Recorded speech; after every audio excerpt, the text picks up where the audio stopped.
గురుగారి తదుపరి రాశి ధనుసు రాశి. ధనుసు రాశి వారికి ఏ విధంగా ఉందండి 2025 సంవత్సరం? 2025 సంవత్సరంలో ధనుసు రాశి వారికి అందులో మూలా నక్షత్రం 4 పాదాలు, పూర్వాషాఢ నక్షత్రం 4 పాదాలు, ఉత్తరాషాఢ నక్షత్రం 1వ పాదం ధనుసు రాశి.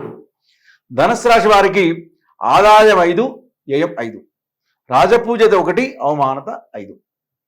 ధనుసు రాశి వారికి ఏంటి అంటే 2 సంవత్సరాల 6 మాసాల నుంచి ఉన్నటువంటి యొక్క మూడో స్థానంలో ఉన్నటువంటి యొక్క శని 4వ స్థానానికి వెళ్తున్నాడు మార్చి 29 నుంచి. అత్యంత జాగ్రత్తగా ఉండాలి. మార్చి 29 నుంచి మొదలుకుంటే డిసెంబర్ ఎండింగ్ వరకు స్పెషల్లీ ఆరోగ్యపరమైనటువంటి విషయాలలో జాగ్రత్త ఉండాలి, ఆర్థిక పరమైనటువంటి విషయాలలో జాగ్రత్తగా ఉండాలి. అలానే ధనుసు రాశి వారికి గురువు 6వ స్థానం నుంచి 7వ స్థానానికి రాబోతున్నాడు. ఎప్పుడు? మే 14 నాడు. మే 14 నాడు ఎప్పుడైతే గురువు 7వ స్థానంలో రాబోతున్నాడో ఈ మార్చి 29 నుంచి మొదలుకుంటే మే 14 వరకు ఆ 45 రోజులు మాత్రం అత్యంత జాగ్రత్తగా ఉండాలి.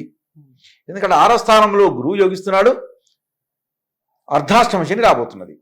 అంటే ఈ రెండింటి వల్ల ఏంటంటే ఎన్నో సంవత్సరాల నుంచి కాపాడుకున్నటువంటి యొక్క పరువు ప్రతిష్టలు పోవడం కొరకు క్షణం పట్టది మానవ జీవితానికి, ఎవరికైనా కూడా. అంటే ఆ సమయంలో శని భగవానుడు బాగలేడు, గురువు బాగలేడు.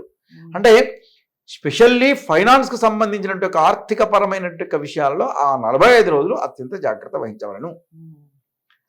కాకపోతే రాహు వచ్చేసరికి మళ్ళీ మే 28 నుంచి మొదలుకుంటే, మే 18 నుంచి మొదలుకుంటే రాహు మళ్ళీ 3వ స్థానానికి రాబోతున్నాడు కాబట్టి కొంతవరకు విజయావకాశాలతో ముందుకు వెళ్తారు. ఈ ధనుసు రాశి వారందరికీ కూడా మార్చి 29 వరకు, మే 18 నుంచి మళ్ళీ డిసెంబర్ వరకు ఆ 45 రోజుల ప్రాయం గనక పక్కకు పెడితే తతిమా ఉన్నటువంటి యొక్క రోజులన్నీ కూడా వీరి మనస్సులో ఏ విధమైనటువంటి యొక్క కోరికలున్నా సిద్ధించేటువంటి యొక్క సూచనగా వెళ్ళను. కానీ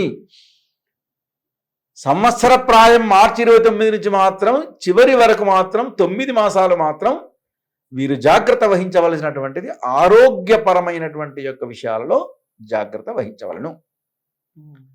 అలానే ధనుసు రాశి వారందరికీ కూడా ఇంకా విజయావకాశాలతో ముందుకు వెళ్ళాలి అంటే వీరు అనునిత్యం ఏంటి అంటే గురు ప్రార్థన, అంటే గురువులు, అంటే వారికి విద్య చెప్పినటువంటి గురువులు కావచ్చు, వారికి ఇష్టదైవం గురువు కావచ్చు, ఎవరైనా కావచ్చు, గురు ప్రార్థన. ఎందుకంటే ధనుసు రాశికి అధిపతి గురువు, గురువు వాడు 7వ యోగిస్తున్నాడు కాబట్టి గురు ప్రార్థన గనక చేసినటువంటి యొక్క మంచి విజయావకాశాలతో ముందుకు వెళ్తారు.